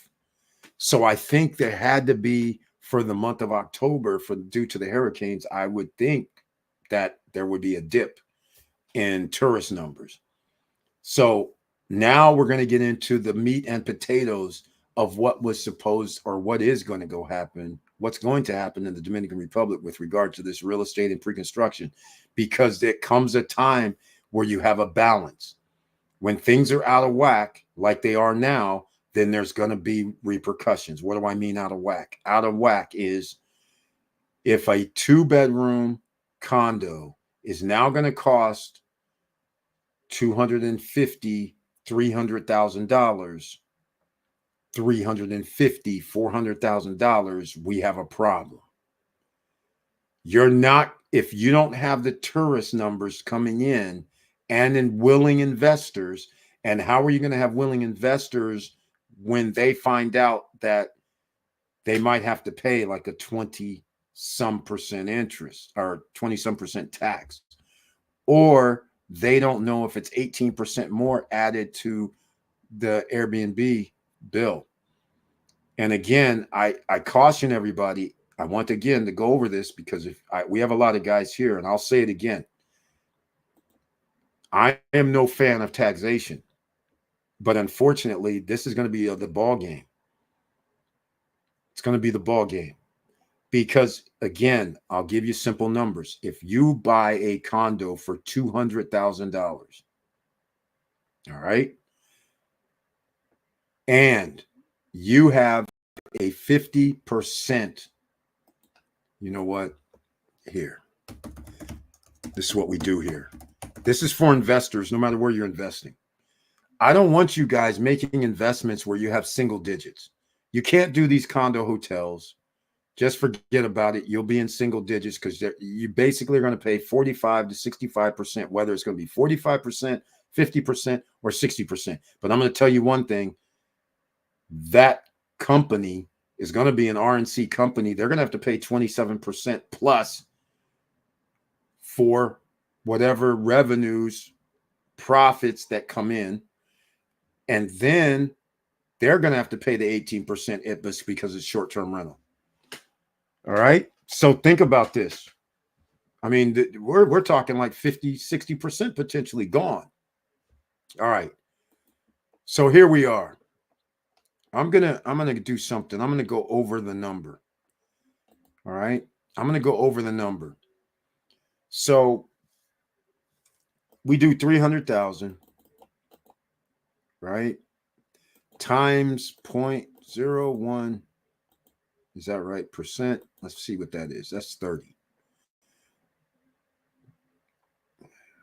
Never mind. Let me do this again. 300. Is that 300,000? Okay. Times 0.1. $300 per night. 0.1%. All right. So we need $300 per night if we're going to do 300,000. Why am I saying this? If I have 300 per night times 180 nights. It's looking pretty damn good. $54,000 gross. But here's the thing. If you're going to have property managers, you're already going to be doing 0.3. So you do 0.7 because that's 30% anyhow. This is how much you have left after the property managers takes theirs. That's 37.8. All right. We'll assume the 18% is already taken out by Airbnb. All right. Now you're going to be paying, I'll say, $3,000 per year in HOAs. We're down to 34.8. Now, so far, we're at about 10%, right? At 50%, we're at 10%. Looking pretty good at this number, right? Not bad. Okay.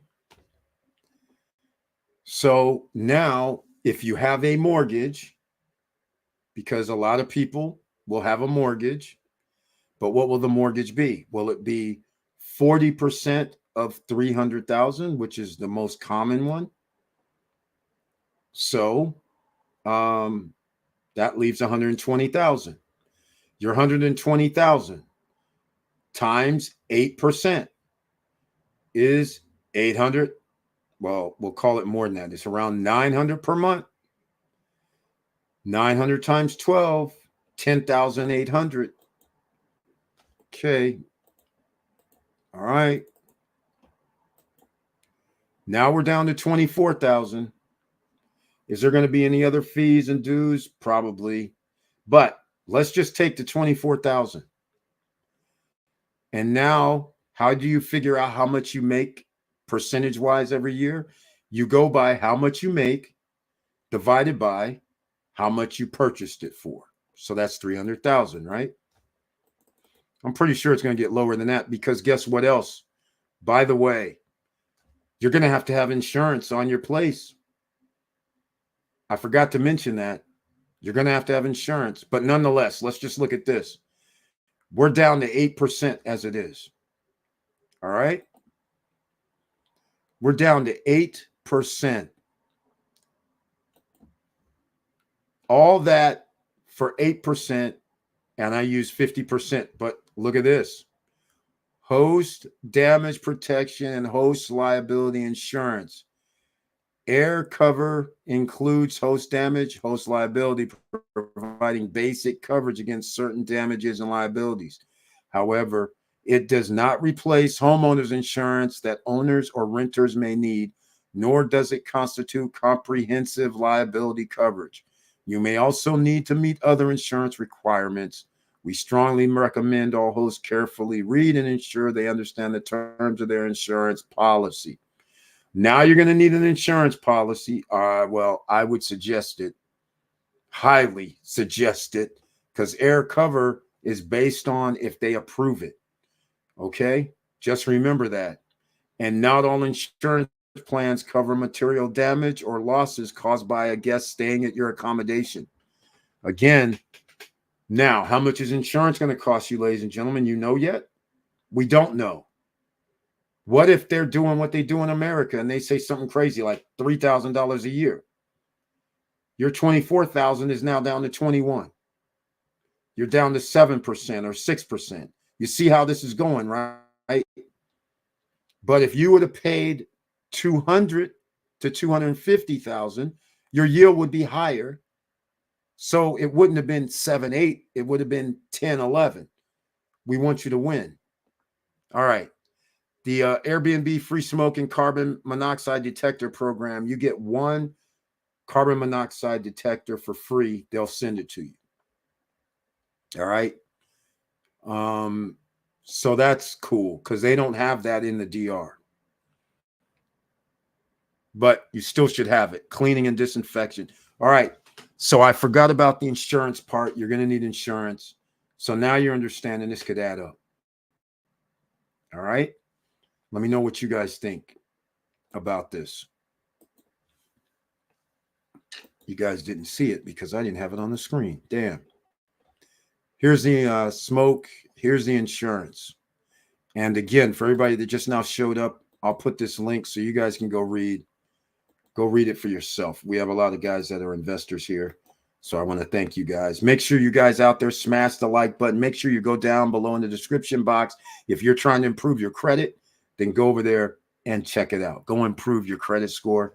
That we have the credit monitoring. We have the Credit Strong down below. These are installment accounts that just get you more payments on time. That helps you out. That's we also have National Credit Bureau. That helps you with credit as well. Then if you want credit monitoring, we have Smart Credit. So no matter how you slice it, we can help you out with that. All right. Now, I think we're gonna wrap this up, but it's story night, so I still don't have a story yet. So we got to come up with the story for the night, because usually it's something that we talk about comes along and it creates the story for me, so that I just can't make these up. I got to think about it. So I'll just think about what I was trying to do. Let's see. We had some. I'll just say this. I've been trying to get Greg Raymer. He is was a patent attorney. He's actually a World Series of Poker champion. And in Vegas, I've never seen the guy. So when me and the wife, we go to Australia for the Asian Poker Tour, I'm thinking, okay, I know Joe Hashem. And I know his brother, Tony. They're from Australia, so they'll probably be there. So I'm not thinking anybody else is going to be there, although I know Isabelle Mercier is going to be there. No Mercy Mercier. She'll be there. But that's about the extent of it. And I'm thinking a lot of Asian poker players, or Australian, or, Philippines, Asian market. So I get there, and lo and behold, I couldn't believe it. Greg Raymer's there, Fossil Man himself. And I was like, I'll be damned. What are you doing here, man? This is highly unexpected. John Juanda also is there. A few people that I didn't suspect that was going to be there showed up that were professional poker players. And so that guy is one of the nicest guys. All of these guys I mentioned are the nicest guys. All of them. All of these guys are great human beings. They talk to people, they mingle, they hang out, they do everything. Isabelle Mercier.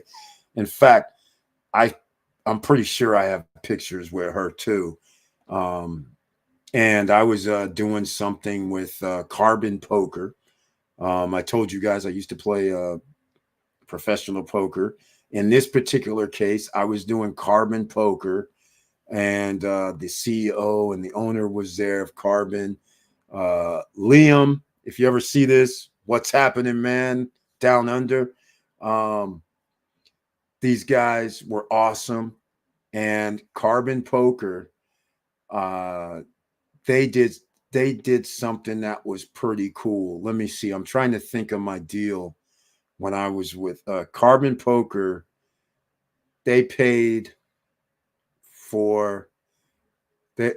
Okay, always whenever we get deals, it always is based on one person. So they'll say something like $1,500 cash, buy-in included, plus $1,500 cash, plus your hotel stay. And in this case, whatever you want to eat at the Star Casino, which is in Sydney, Australia. Star Casino. It was something along those lines. May have been $2,500. I can't remember exactly because it's a long time ago. But the fact of the matter is, as usual, whenever that's how it always ends up, I say no. I said, okay, you can give me everything. The cash part, I don't really care about. I said, but the wife has to go, has to come with me. Right? So they say, okay, fine. We'll give you a little bit of cash, but we'll add the wife. We'll get her a ticket too. So Carbon Poker, nothing but love. All right. Those guys are cool. And so we had a nice time. But when I was in Australia, the in Sydney is awesome. Sydney is almost like San Francisco to me, because right across the way was the Fun Center. If you guys don't know San Francisco, the history, across from the Golden Gate Bridge at one time, like 40 years ago, 50 years ago, they had like a fun zone, a theme park like on the edge. As soon as you cross the Golden Gate Bridge in Sydney, they have the same similar thing. They had a theme park, still does, I believe, on the other side of the bridge. So it was cool. Now you drive on the other side of the road. So yeah, I was even driving, a rare moment. And yeah, every now and then I did go on the other side, but luckily I was in a place called Port Macquarie. Now, Port Macquarie is about an hour and a half, maybe, yeah, an hour and a half, 2 hours from Sydney. So I told part of this story before, but we go up to Port Macquarie. It's on the ocean. So, of course, the wife is loving it. We're on the water, little seaside town. It's not a tourist spot per se. It's just a cool hangout spot, hidden zone. So we stay there for a week before the tournament. This is how cool this is. So we stay there a week and hang out, driving all over. I guess we'd call it Western Australia. And so Northwestern Australia. And we come down to this little, one day I go on a driving expedition, right? Road trip. So I'm just like, okay, let's just go up here, drive up to see what's happening. No real destination, just stay and go to the coast, go on the beach somewhere down north. So we head north. All of a sudden we pull in. I don't even remember the name of the city, but it didn't matter because it was just like, oh, the beach is around here. We'll pull in. So there's a pavilion when we're coming in. And there's a spot right where the pavilion is. And when we pull in the pavilion, there's like they're just fixing food, eating, drinking. It's somewhat of Victor Morero know what I'm talking about. Those of you like even Paul Castillo, these guys will know when we're in the islands, man, we have the pavilion. You know what happens? Eat, drink, have fun. It's like the neighborhood party, right? So I pull in, I'm in Australia, and pull the car in, get out the car, and this dude comes up, hey, mate. And of course, obviously, after I've been there for like 3-4 days, everything is mate, right? So what's up, mate? So talking like Crocodile Dundee, that's what it was. And so I couldn't believe this. A guy comes up to me, puts his arm around me, sees the wife, says, oh, come on now, mate. Come join us, mate. And I'm just like, for real. He's like, yeah, mate, you don't need to go get anything, nothing. Come on and join us. So all the people were so like hospitable. Me and the wife were there. And they're just bringing food and drinks and talking for about an hour. Finally finished that. About an hour later, we're done. We say, okay, thank you so much and all this. We go out to the beach. Okay, so mind you, I'm in Northwest Australia. Apparently, they don't see too many black people, and especially too many black people that have my accent. So now I'm at the beach. Some kids are about 16, 17.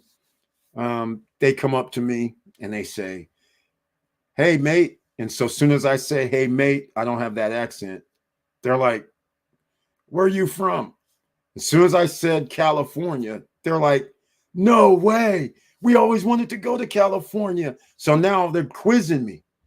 What's Hollywood like? What's San Francisco like? What's these schools like? I'm thinking about going to school. I was like, I didn't say, oh my God, but in my brain, I was like laughing because I was like, I take that stuff for granted. I live there.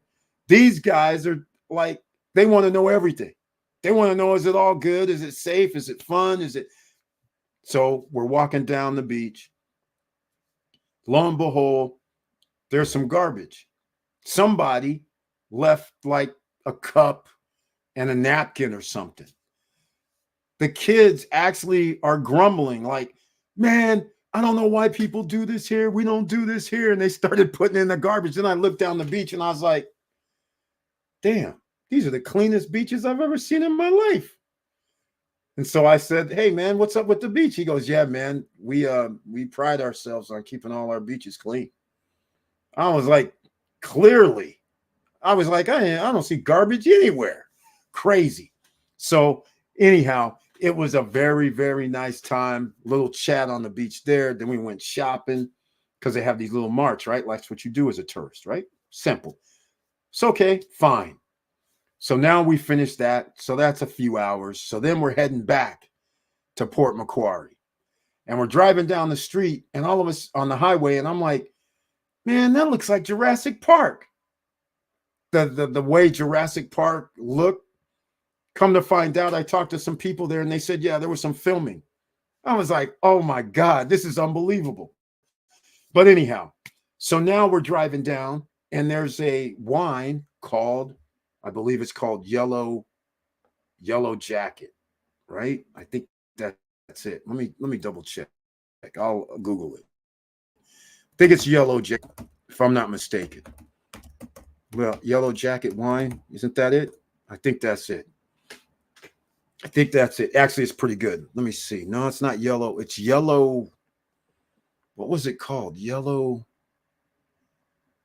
Let me hold on. It's called yellow. I know it's yellow something. Yellow wine. I'll just do Australia. Let me see if I can get the actual name. Yellowtail. Is that it? Yellowtail. Yeah, that's it. Yellowtail. Small country town of Yenda in Australia. Okay, our family-owned winery is located in a small country town of Yenda, Australia. Okay, Yellowtail. That's it. That's the place. Okay, so we're driving back, going back to Port Macquarie. So all of a sudden, I see winery, and I'm like, does that say Yellowtail? Now, I've drank some Yellowtail before, but I didn't realize it was from Australia. I was just like looking at the sign like, honey, does this thing say Yellowtail, that wine that we have? No way. So I pull off the road. We're driving like a mile or two off of the highway. At least that's what it seemed. We get there. Unbelievably, there's music playing. A band is playing. They have this wine and band event with tables, chairs, seating. And I'm like, oh, this is awesome. So we got some jazz playing. We got some party going on. And so we walk into the winery clubhouse, I guess you want to call it. And there's this dude just standing there, leaning on the door. We get up there and he's like, hey, mate, what's happening? And I'm like, what's going on? He's like, oh, it's your lucky day. We got music. We got a little party going on. How did you find us? I just told him I just came off the freeway. I drink this wine. And I was like pulling off because I had to come here and get some more. And he's like, well, mate, it's your lucky day. I'm the owner. Welcome. And starts whatever you want, gives the wristbands. You and the wife can sit anywhere in here. And I was like, oh, man, this is love no matter where we go. And so that is at Yellowtail that the guys treat us like gold again. It was like awesome. So after that, there's not much more to tell about that day, but there's a lot more stories about Australia, which was cool. So everybody in Australia, I was treated like royalty, quite frankly. Me and the wife were treated like royalty. I have nothing bad to say, period, no matter where we went. I'll say the last part about Australia is one day, carbon poker. I'm trying to think. Liam was there because he worked with Carbon Poker. I can't remember Liam's last name, but me and him are still on LinkedIn. And his other friend too. We're all together, but nonetheless, we have some poker pros for also for Carbon Poker. So all of us, because there was like 3-4 guys in the tournament. So all of us, we're going to Sydney on another day. They say, yeah, we're going to go to the downtown Sydney and go to the park. And I'm thinking, okay, cool. And they said, we're going to have a cookout. Right. And I was like, oh, that's cool. So we get in the van, go downtown Sydney, by the water, in fact. And here's the thing that just blew me away when I got there. These guys have the coolers, just like what we would do anywhere in the world. But the frickin' barbecue was not where we needed briquettes. It was electric. So I was like looking at them like they just literally cut it on. And I was like, are you kidding me right now? You guys have electric grills in the park. I was like, this is awesome. Where do I get this in America? It was cool as hell. So yes, that was so cool. So you're just basically fixing food like you were in the kitchen, except we're in the park in Sydney, Australia. And I was like, this is awesome stuff. That little thing just blew me away because I've been in a lot of places and I've never seen a park that has electric burners. It's electric skillet, so to speak, just flat, just like you're at a restaurant and you just turned it on and you're hot immediately. So now you're fixing food, no briquettes to bring, because when we're driving there, we stop at the store to get beer, wine, a little snacks, chips, and this little stuff. And I'm like, okay, so how come you guys, where's the briquettes? I was like, how are you going to cook this stuff? And they just start laughing. You'll see. And I'm like, okay, so when we get out there, I'm like, what are these guys doing? So they grab food. They had hamburgers and all this other stuff that you actually have to cook, steaks, fish. And I'm like, where's the briquettes at, guys? You guys don't have anything to cook this with. And they're just like, haha, you'll see. And when we get there, they're like, chick, cut it on hot. I was like, oh, this is awesome. So anyhow, that's the story about Australia, day 3 or 4. No, that has to be day like 8. But nonetheless, that's some of the stories about Australia. It's story night. By the way, do I have any pictures? I don't even have pictures here. That'd be SSN lifestyle stuff. Damn. Now you guys always make me have to bring out another some pictures from somewhere for this, right? Ay. Well, my daughters, when I pass away, they'll be like, Dad did this, Dad did this, Dad did that. He didn't even tell us. You guys even know more than them, probably. And so, needless to say, make sure you smash the like button. Make sure you subscribe to the channel. Click the all notification bell. And hopefully you'll see us on Monday night where it's Money Making Monday live stream. And if you have anything else that you want to discuss, please do so now, because I'm going to wrap this up this evening. Make sure, if you haven't voted yet, make sure you vote. This is inconsequential, the most serious voting ever. There's already 70 million people that have done early voting and vote by mail. 70 million. Is that incredible? That is incredible when you think about it, right? So you can actually see, just so you guys know, if you're in the USA or around the world, you can go to decision2024.com and you can actually see, based on if you're a Democrat, Republican, or Independent, you can tell, depending on party lines, how many ballots were mailed in or how many early voters voted by party lines. It doesn't tell you who they voted for, because there's no way you can look that up. But by party lines, you can tell the numbers of votes. But like I said, that just because your party affiliation is one way, you may vote another. So you never can really tell. There could be a 5% difference or a 10% difference. You just never know. So the point is, though, that'll give you a general idea of who may be leading, but you can't count these votes until November 5th or after. It depends on the state. So this is why in America, no election is done in 1 or 2 or 3 days, because early votes are not counted. The mail-in votes I'm referring to, they are not counted on November 5th. Usually the mail-in votes, they put them in a bag or a box. And then on November 5th, they try to count November 5th, the day of, and then they start counting mail-in ballots. And as long as your ballot is mailed before November 5th, it has to be postmarked by November 5th, then that means if with our postal service, the mail might not even get to the elections location until 4 or 5 days later. So this is why in America, it can never be same day, because you have mail-in voting. And since you have mail-in voting and you could potentially have 30 million across the country, and you only have what, 50 states plus Puerto Rico, that means how many, if you have let's say 10 million mail-in ballots and you can't count them until November 6th, well, how long is it going to take you to count 10 million ballots? I don't think you can do this in one day. Open them up, make sure they're good, and then process it, right? You have a processing time. I don't think processing time is 5 seconds. So, I mean, this is going to take a few days. So that's why most of the time the elections are called usually within 48 hours, but it's only based on, they go by the same day voting.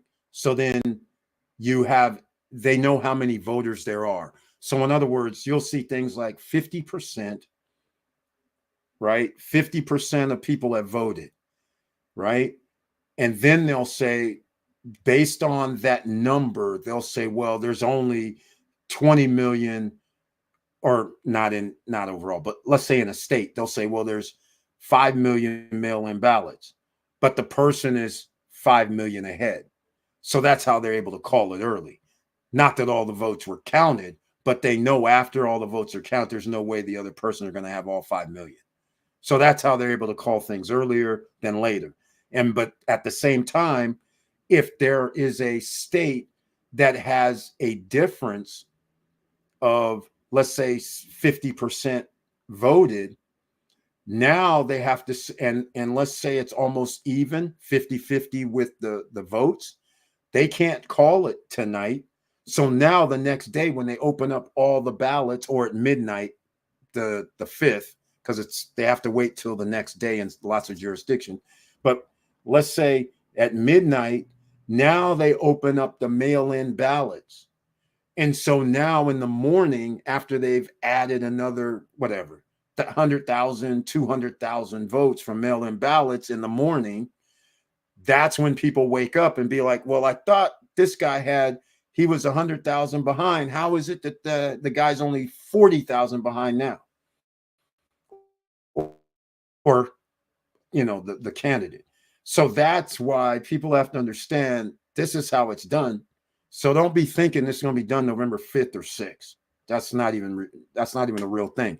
There's only one way it can be, is if it's a heavy state. Like, let's say Alabama is like a red state, right? Heavily red. Mississippi, heavily red. So the odds of something changing overnight, slim.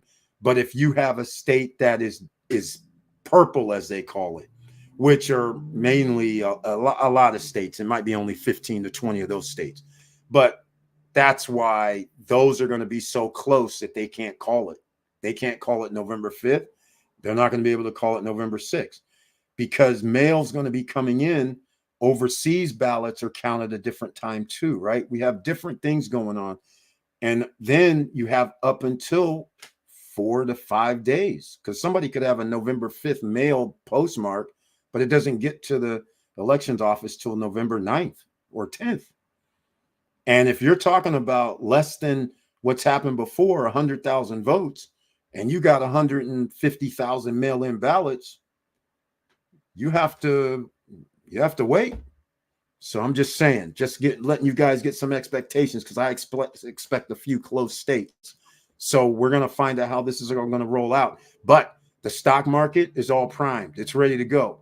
The Federal Reserve is going to reduce their interest rate. Nvidia is now on the Dow Industrial Average Index, Dow Jones Industrial Index. If you have an ETF for the Dow, I suggest you get it. DJI. Okay, hold on a second. Let me go look at something real quick before I go. DJI. Sorry. No, that's not it. That's not it. That's not even one that I even like. But nonetheless, here's what I'm going to do. Dow Jones ETF. Let's go. Pro Shares Ultra Dow 30 is the top 30. Fine. We always like the SPDR because the S&P 500, that's fine, but we're talking about Dow. The best Dow Jones ETF, we'll make this short and sweet. Let's see what Google says.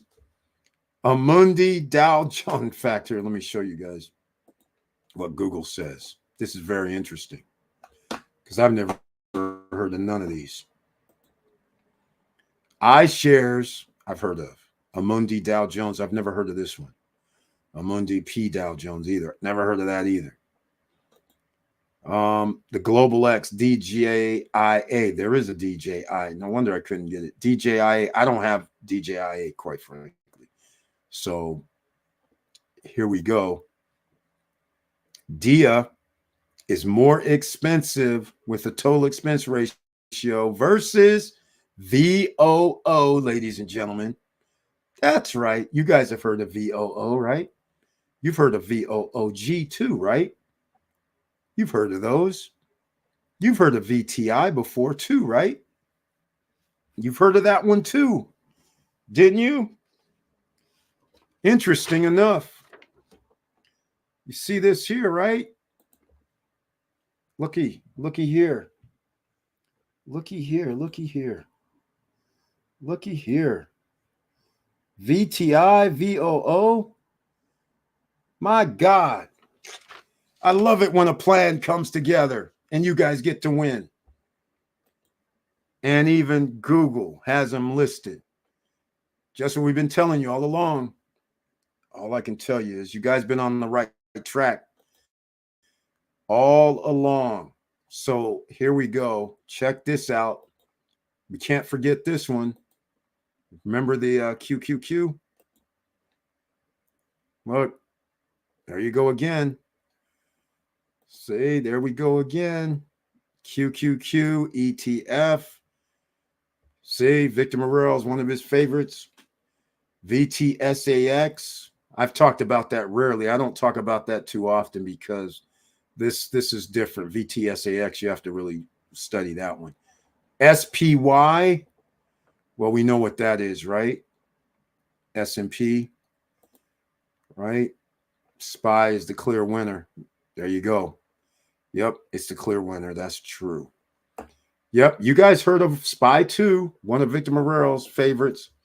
Once again, you guys have options and opportunities. Make your money work for you while you're sleeping. Over the next 2.5 years, ladies and gentlemen, I've been given the news.